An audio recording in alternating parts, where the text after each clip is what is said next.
June মাসে সারা দেশে সড়ক দুর্ঘটনায় প্রাণ হারিয়েছেন ৬৯৬ জন। এর মধ্যে শিক্ষার্থী ৯৪ জন। মে মাসের তুলনায় প্রাণহানি বেড়েছে ২২% বেশি। সকালে এক বিবৃতিতে এসব তথ্য জানায় রোড সেফটি ফাউন্ডেশন। সংগঠনটির তথ্য বলছে, জুনে সড়ক দুর্ঘটনা ৬৮৯টি, এর মধ্যে ২৫৬টি মোটরসাইকেল দুর্ঘটনা, যা মোট নিহতের ৩২% বেশি। এছাড়া ১৮টি নৌ দুর্ঘটনায় নিহত ২১ জন আর ৫৩টি রেল দুর্ঘটনায় প্রাণহানি ৪৪ জনের। সবচেয়ে বেশি ২০২টি দুর্ঘটনা ঢাকা বিভাগে।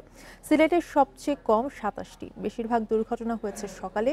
এসব দুর্ঘটনায় প্রাণহানির পাশাপাশি প্রায় ২৫০০ কোটি টাকার সম্পদের ক্ষতির কথা জানায় রোড সেফটি ফাউন্ডেশন। ত্রুটিপূর্ণ যানবাহন, বেপরোয়া গতি, দুর্বল ট্রাফিক ব্যবস্থাপনা সহ নানা কারণে প্রাণহানি বাড়ছে সড়কে। দক্ষ চাল তৈরি সহ ১১টি সুপারিশ তুলে ধরেছে সংগঠনটি।